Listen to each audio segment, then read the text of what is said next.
OH cinema நேயர்களுக்கு வணக்கம்.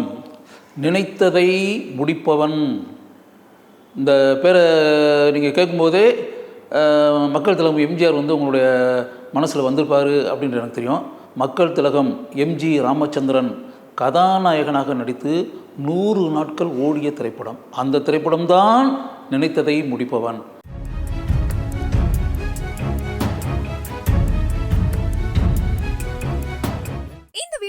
உங்களுக்கு வழங்குபவர்கள் பேசஸ் பே, secure digital payments with multiple features and great success rate. இந்த படம் 1975ஆம் ஆண்டு திரைக்கு வந்தது.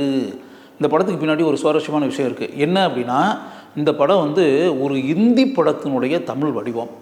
இந்தியில் 1970ஆம் ஆண்டில் ஒரு திரைப்படம் திரைக்கு 100 நாட்களை தாண்டி ஓடி இந்தி பட உலகில் மகத்தான சாதனையை புரிந்தது.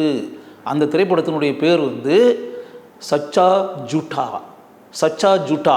அந்த பீரியடில் சச்சா ஜூட்டா படம் திரைக்கு வந்த காலகட்டத்தில் தமிழகத்திலேயும் அந்த படம் சச்சா ஜூட்டா திரைக்கு இந்தி பட ரசிகர்களால் மட்டுமல்ல, தமிழக மக்களாலும் விரும்பி பார்க்கப்பட்டு மிகப்பெரிய வெற்றியை நகரங்களில் பெற்றது இந்தி திரைப்படம் சச்சா ஜூட்டா. அப்போ நினைத்தது முடிப்போன்னு எடுக்கலை. சச்சா ஜூட்டா ஸ்க்ரீனுக்கு வரும்போதே மிகப்பெரிய வெற்றி படமாக அமைந்து அப்படின்றது. அப்போ நாங்கள்லாம் பள்ளிக்கூடத்தில் படிச்சுக்கிட்டு இருக்கக்கூடிய காலகட்டம். மதுரையில் இந்த சச்சா ஜூட்டா திரைப்படத்தை திரையரங்கில் போய் இந்தி திரைப்படத்தை நான் பார்த்தேன். அந்த படத்தின் கதாநாயகனாக நடித்தவர் அப்போது இந்தி பட உலகின் சூப்பர் ஸ்டாராக இருந்த ராஜேஷ் கண்ணா. அவர் தான் கதாநாயகன். ஆராதனா திரைப்படம் 100 நாட்கள் ஓடி மிகப்பெரிய சாதனையை புரிந்து ராஜேஷ் கண்ணா தான் நம்பர் 1 ஹிந்தி சினிஃபீல்டில். அந்த காலகட்டத்தில் அமிதாப் பச்சன்லாம் இருக்கார்ல, அவர் அப்போ தான் மேலே வளர்ந்து வந்துக்கிட்டு இருக்கார். அவர் வளர்ந்து வந்துக்கிட்டு இருக்கும்போது சூப்பர் ஸ்டாராக ராஜேஷ் கண்ணா இருக்கார். ராஜேஷ் கண்ணா தான் அந்த படத்தினுடைய கதாநாயகன், சச்சா ஜூட்டா படத்தினுடைய கதாநாயகன். கதாநாயகியாக நடித்தவர் அப்போது நட்சத்திரமாக இந்தி பட உலகில் வலம் வந்து கொண்டிருந்த மும்தாஜ். அவங்க தான் கதாநாயகி. அந்த படம் ராஜேஷ் கண்ணாவும் நம்பர் 1 ஹீரோ, மும்தாஜும் நம்பர் 1 கதாநாயகி. அப்படி இருக்கக்கூடிய ஒரு காலகட்டத்தில் 2 நட்சத்திரங்கள் இணைந்து நடித்த சச்சா ஜூட்டா மிகப்பெரிய வெற்றியை பெற்றது. அது பிறகு இந்த படத்தை பற்றி கேள்விப்பட்டு தமிழில் அந்த படத்தை தயாரிக்கலாம் அப்படின்ற ஒரு சூழல் உண்டாகி இந்த படம் தமிழில் தயாரிக்கப்பட்டது. மக்கள் திலகம் எம்ஜிஆர் கதாநாயகனாக ஒப்பந்தம் செய்யப்பட்டார். இந்த படத்தை தமிழில் இயக்கியவர் எம்ஜிஆருடைய பல வெற்றி படங்களை இயக்கி சாதனை புரிந்த பா. நீலகண்டன். காவல்காரன் படம்லாம் பார்த்துருப்பீங்களா, கண்ணனன் காதலன் படம்லாம் பார்த்துருப்பீங்களா, அந்த பா. நீலகண்டன் தான். அவர் தான் இந்த படத்தினுடைய இயக்குனர். இதை தாண்டி எம்ஜிஆருடைய பல வெற்றி படங்களுக்கு அருமையாக உரையாடல் எழுதி மக்களுடைய உள்ளங்களில் சாகா வரம் பெற்று வாழ்ந்து கொண்டிருக்கக்கூடிய ஆர்கே சண்முகம். அவர் தான் இதுக்கு உரையாடல் வசனகர்த்தா. 1001 படம் பார்த்திங்களா, அதுக்கெல்லாம் அவர் தான் வசனம். நான்லாம் ஆர்கே சண்முகத்தினுடைய ரசிகன். ஒரு 2 வருஷத்துக்கு முன்னாடி தான் அவர் இறந்துட்டார். நான் ஆர்கே சண்முகத்தை பார்க்கும்போதெல்லாம் அவர்கிட்ட சொல்லுவேன், அண்ணே உங்கள் படமெல்லாம் நான் பார்க்குறேன் அப்படின்னா எம்ஜிஆர் நடிக்கிறாருன்றது ஒரு பக்கம் இருக்கட்டுனே, இதெல்லாம் தாண்டி உங்களுடைய வசனண்ணே. 1001 படத்தை நான் 25 தடவை பார்த்துருக்கேன் அப்படின்னா 15 தடவை பார்த்தது உங்கள் உரையாடலுக்காக, உங்கள் வசனத்துக்காக அப்படின்னு சொல்லிட்டு அவர்கிட்ட அந்த வசனத்தெல்லாம் பேசி காமிச்சேன். அவருக்கு அதில் ரொம்ப சந்தோஷம். அப்படி வச்சுங்களேன், அவர் தான் இந்த படத்துக்கு உரையாடல் எழுதியவர். அப்படின்னு இந்த படத்திற்கு இசையமைத்தவர் மெல்லிசை மன்னர் எம்.எஸ். விஸ்வநாதன். அவர் தான் இந்த படத்துக்கு இசையமைத்தவர். இந்த படத்துக்கு ஒளிப்பதிவாளர்களாக பணியாற்றியவர் 2 பேர் பணியாற்றிருக்காங்க. ஒருத்தர் எம்ஜிஆருடைய பல வெற்றி படங்களுக்கு ஒளிப்பதிவாளராக பணியாற்றிய வி. ராமமூர்த்தி, ஏ. சண்முகம். 2 பேரும் அந்த படத்துக்கு ஒளிப்பதிவாளர்களாக பணியாற்றிருக்காங்க. படத்தொகுப்பாளராக பணியாற்றியவர் பல வெற்றி படங்களுக்கு படத்தொகுப்பாளராக அந்த காலகட்டத்தில் பணியாற்றி இருக்கக்கூடிய உமாநாத். அவர் தான் படத்தொகுப்பாளர். அப்படி வச்சுங்களேன். இதில் எம்ஜிஆர் 2 மாறுபட்ட கதாபாத்திரங்களில் எம்ஜிஆர் நடித்திருந்தார். சுந்தரம் அப்படின்ற ஒரு கதாபாத்திரம், அது இந்த பேண்டு வாத்தியம் வாசிச்சின்னு இருக்குல்ல, பேண்டு வாத்தியம் வாசிக்கக்கூடிய ஒரு கதாபாத்திரம், அது சுந்தரம் அப்படின்னு ஒரு கதாபாத்திரம். இன்னும் வைர வியாபாரம் இதெல்லாம் பண்ணக்கூடிய ஒரு கதாபாத்திரம். அந்த கதாபாத்திரம் ஆக்சுவலாக எம்ஜிஆர் அப்படிப்பட்ட ஒரு கதாபாத்திரத்தில் எம்ஜிஆர் நடித்திருந்தார். 2 மாறுபட்ட கதாபாத்திரங்கள் அப்படி வச்சுக்கோங்க. வரும்போது அந்த 2 மாறுபட்ட கதாபாத்திரங்களிலும் எம்ஜிஆர் ஆழமாக முத்திரை பதித்து அப்படின்றதுல ஆழமாக முத்திரை பதித்து அந்த 2 கதாபாத்திரத்தினுடைய தன்மையும் புரிந்து கொண்டு 2 கதாபாத்திரங்களுக்கும் எப்படிப்பட்ட ஆழமான முத்திரையை பதிக்க வேண்டுமோ அதை வித்தியாசமான முறையில் மாறுபட்ட முறையில் இருப்பதைப் போல பதித்திருந்தால் தன்னுடைய மிகச்சிறந்த நடிப்பின் மூலம் எம்ஜிஆர். ஒரு எம்ஜிஆருக்கு ஜோடியாக கதாநாயகராக நடித்தவர் மஞ்சுளா, இன்னொரு எம்ஜிஆருக்கு ஜோடியாக நடித்திருந்தவர் லதா. இவங்க 2 பேருமே இந்த படத்தினுடைய கதாநாயகிகள். அப்போ எம்ஜிஆருடைய படம் அப்படின்னு வரும்போதே உங்களுக்கு நல்லா தெரியுமில்ல, எம்ஜிஆர் படம் அப்படின்னாலே இளமை ததும்பக்கூடிய விதத்தில் இருக்கும்ன்றது ஒன்று, ஆக்ஷன் காட்சிகள் இருக்கும் அப்படின்றது ஒன்று. அதை தாண்டி பாடல் காட்சிகள் எல்லாம் எந்த அளவுக்கு இளம் தலைமுறை ரசிக்கக்கூடிய அளவிற்கு இளமை தவழ இருக்கும் அப்படின்றது நமக்கே தெரியும்ல. அப்படி வரும்போது கிட்டத்தட்ட மஞ்சுளாவும் லதாவும் படம் ஃபுல்லாக வர்றாங்க அப்படின்னா படம் எப்படி இருக்குன்றதை நீங்களே நினச்சிக்கோங்க.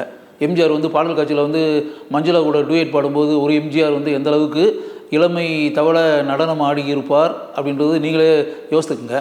லதா கூட வரக்கூடிய பாடல் காட்சிகளில் எம்ஜிஆர் எந்த அளவிற்கு இளமை துள்ளலுடன் நடித்திருப்பார் அப்படின்றத யோசித்து பாருங்கள். அதனால் எம்ஜிஆருக்கு வந்து இந்த சக்ஸஸ்ஃபுல் ஃபார்முலா அப்படின்றதுல ஒரு படம் ஓட வேண்டும் என்றால் எப்படிப்பட்ட அம்சங்கள் எல்லாம் இருந்தால் படம் ஓடும் அப்படின்றது எம்ஜிஆருக்கு நல்லா தெரியும். அதனால தான் இப்போ மஞ்சுளாவையும் லதாவையும் படம் ஃபுல்லாக போட்டிருக்காங்க அப்படின்னா படத்தை ஓட வைப்பதற்கு மஞ்சுளாவும் தேவை, லதாவும் தேவை அப்படின்றதான் உண்மை. அதனால் வந்து அப்படியே ஒருவர் மீது ஒருவர் சாய்ந்து அப்படி பாட்டு கேட்டிருப்பீங்களே, அந்த பாடல் காட்சியெல்லாம் எப்படி எந்த அளவுக்கு நெருக்கமாக நடித்து அப்படின்னு இருக்குல்ல, அதெல்லாம் நீங்கள் பார்த்துருப்பீங்கள. எந்த அளவுக்கு அந்த பாடல் காட்சி வந்து மக்களால் விரும்பி ரசிக்கப்பட்டு அப்படின்றது ஒரு விஷயங்கள. அதில் எம்ஜிஆர் இன்னொரு பாட்டு இருக்கும், அந்த பூமலை தூவி பூமலை தூவி வசந்தங்கள் வாழ்த்த ஊர்வலம் நடக்கின்றது அப்படின்னு ஒரு பாட்டு இருக்குல்ல. எம்ஜிஆர் வந்து அப்படியே பேண்டு வாத்தியம் வாசிச்சு எம்ஜிஆர் என்ன பியூட்டிஃபுல் டான்ஸு. இன்றைக்கி இப்போ இந்த பாட்டு நீங்கள் நிறைய பார்த்துருப்பீங்க. ஒருவேளை இந்த பாட்டை நீங்கள் பார்க்காம இருந்தீங்க அப்படின்னா ஃபுல் பிக்சரை பார்க்கலைன்னா கூட அந்த பூமலை தூவி அப்படின்ற அந்த பாடல் காட்சி இருக்கு பாருங்கள், அதில் யூடியூப்பில் வந்து போட்டு பாருங்கள். எம்ஜிஆர் என்ன ஹேண்ட்ஸம், என்ன மூமெண்ட்ஸு. அதாவது ஒரு காலத்தை கடந்து எம்ஜிஆர்லாம் மக்களுடைய உள்ளங்களில் வந்து வாழ்ந்துட்டுருக்காரு அப்படின்னா தனித்துவ ஆற்றல், இண்டிவிஜுவாலிட்டி, தனித்திறமை அப்படின்றதுல எம்ஜிஆருக்கே இருக்கக்கூடிய அந்த பாடி லாங்குவேஜ், உடல் மொழி அப்படின்னு ஒன்று இருக்கு இல்லையா. அந்த பாடல் காட்சியில் வந்து டிஎம் சௌந்தரராஜன் பாடி இருக்கக்கூடிய அந்த பாடல் காட்சியில் எம்ஜிஆர் வந்து எந்த அளவிற்கு அந்த பேண்டு வாத்தியம் அப்படின்றதுல அதை வாசித்தவாறு எம்ஜிஆர் வந்து அப்படியே அருமையாக நடனமாடி அந்த பாடல் காட்சியில் நடிச்சு பாருங்க. அப்படியே நீங்கள் இன்னைக்கு கூட அந்த பாடல் காட்சியை நீங்கள் எப்படி பாருங்கள். பார்க்கும்போது எம்ஜிஆர் மேலே வந்து அளவற்ற மதிப்பும் மரியாதையும் இயல்பாகவே உங்களுக்கு உண்டாகும் என்று எனக்கு தெரியும். இந்த பூமலை தூவி அப்படின்ற இந்த பாடல் இருக்குல்ல, இந்த பாடலை எழுதியவர் புலவர் புலமைப்பித்தன். அதேமாதிரி ஒருவர் மீது ஒருவர் சாய்ந்து அப்படின்றதுல அந்த பாடலை எழுதியவர் காவிய கவிஞர் வாலி அப்படின்னு சொல்லிட்டு. இதெல்லாம் வந்து அப்படியே அந்த படம் திரைக்கு வந்த காலகட்டத்தில் அந்த படத்தினுடைய கதை எந்த அளவிற்கு மக்களுக்கு பிடித்திருந்ததோ, ஆர்கே சண்முகம் எழுதிய உரையாடல் எந்த அளவிற்கு மக்களுக்கு பிடிக்கக்கூடிய வகையில் அமைந்ததோ, எம்ஜிஆருடைய அந்த தனித்துவ நடிப்பு எந்த அளவிற்கு மக்களை கவர்ந்ததோ, மஞ்சுளாவும் லதாவும் வரக்கூடிய இளமை ததும்பக்கூடிய காட்சிகள் எந்த அளவிற்கு இளம் தலைமுறையினுடைய உள்ளங்களில் இடம்பெற்றதோ, அதே போல் இந்த படத்தினுடைய இசை, மெல்லிசை மன்னர் எம்.எஸ். விஸ்வநாதனுடைய இசை மிகப்பெரிய ப்ளஸ் பாயிண்ட்டாக இருந்தது. அதேமாதிரி இந்த படத்தினுடைய பாடல் காட்சிகள், அந்த பாடல் காட்சிகள் வந்து அப்படியே மிகப்பெரிய அளவில் வெற்றி பெற்றது. இந்த பாடல்கள் வந்து அந்த படத்தினுடைய ஓட்டத்திற்கு பெரிய அளவில் துணை புரிந்தன. இன்னொரு பாட்டு இருக்கலாம், கண்ணை நம்பாதே உன்னை ஏமாற்றும் அப்படின்னு ஒரு பாட்டு இருக்கும். கண்ணை நம்பாதே உன்னை ஏமாற்றும். உண்மைதானே? கண்ணை நம்பலாமா? எதையும் கண்ணை நம்பாதே உன்னை ஏமாற்றும். இது வந்து மருதகாசி எழுதுனது. அப்போ மருதகாசி வந்து ஏற்கனவே சொந்தத்தில் ஏதோ ஒரு படத்தை தயாரித்து அதில் பொருளாதார ரீதியாக அடிபட்டு கமர்ஷியலாக வந்து அப்படியே பொருளாதார சிக்கலில் மாட்டி அவர் சொந்த ஊருக்கு போயிட்டார். சினிஃபீல்டே வேண்டான்னு. அதாவது இந்த இது கசக்கும்ன்றோம்ல, இந்த பழம் கசக்கும் அப்படின்ற மாதிரி சொல்லிட்டு அப்படி வெறுப்படைஞ்சு ஊருக்கு போயிட்டார். எம்ஜிஆர் வந்து அவரை கூப்பிட்டு வந்து மறுபடியும் வந்து பாடல் எழுதுங்க, என் படத்தில் எவ்வளோ பெரிய சூப்பர் ஹிட் சாங்ஸ்லாம் எழுதினாலும் நீங்கள் பாட்டுக்கு ஊருக்கு போய்ட்டு கிராமத்தில் போய்ட்டு விவசாயம் பண்ணிக்கிட்டு இருக்கேன் அப்படின்னா அது என்ன நல்லதா? வாங்கன்னு சொல்லி கூப்பிட்டு வந்து எம்ஜிஆர் வந்து தன்னுடைய திரைப்படங்களில் மீண்டும் மருதகாசியை பாடல்கள் எழுத வைத்தார். எம்ஜிஆர் கதாநாயகனாக நடித்த பல திரைப்படங்களுக்கு நீண்ட இடைவெளிக்கு பிறகு மருதகாசி பாடல்களை எழுதினார். அப்படி மருதகாசி எழுதிய ஒரு பாடல்தான் கண்ணை நம்பாதே உன்னை ஏமாற்றும். அதை எம்ஜிஆரே கூப்பிட்டு வர வச்சு மருதகாசியை இந்த பாடலை எழுத வைத்திருக்கிறார். அப்படின்னா இதில் ரொம்ப ஆச்சரியமான இன்னும் சில விஷயங்கள்லாம் இருக்குது. என்ன அப்படின்னா, இதில் வந்து எம்என் நம்பியார் இருக்கார்ல, எம்என் நம்பியாரை பொதுவாக நம்ம வில்லன் அப்படி இப்படின்ற பேட்டர்னில் தான் பார்த்து, இதில் எம்என் நம்பியார் வந்து காவல்துறை அதிகாரியாக வர்றாரு. எஸ்ஏ அசோகன் வந்து காவல்துறை அதிகாரியாக வர்றாரு. இது போக எஸ்வி ராமதாஸ் அவர் வந்து வில்லனாக இந்த படத்தில் வருகிறார். எம்ஜிஆருடைய தங்கையாக வந்து நடித்திருப்பவர் சாரதா. சாரதா என்பது துலாபாரம் திரைப்படத்தில் நடித்து அவங்க இந்தியாவினுடைய சிறந்த நடிகை ஊர்வசி விருது வாங்கியவர் இல்லையா சாரதா. சாரதானும் போது அப்படியே நமக்கே அவங்க மேலே பெரிய மரியாதை மதிப்பு உண்டாகும்.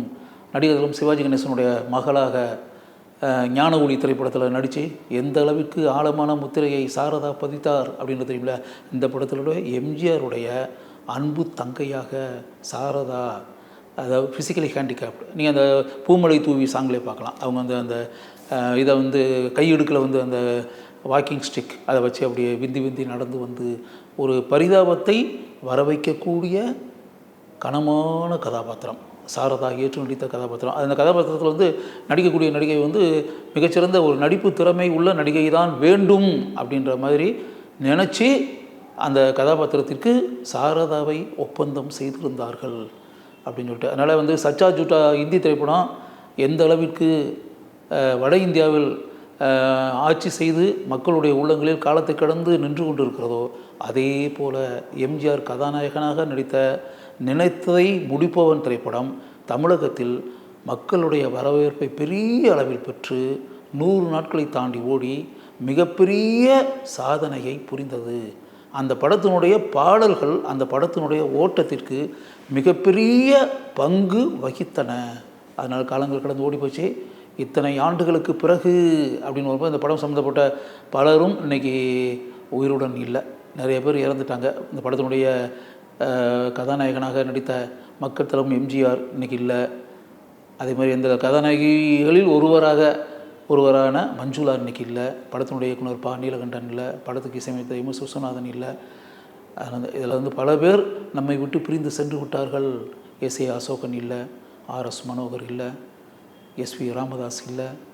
அப்படியே இல்லை இல்லை இல்லை இல்லைன்னு யோசித்து பாருங்கள். கவிஞர் வாலி இல்லை.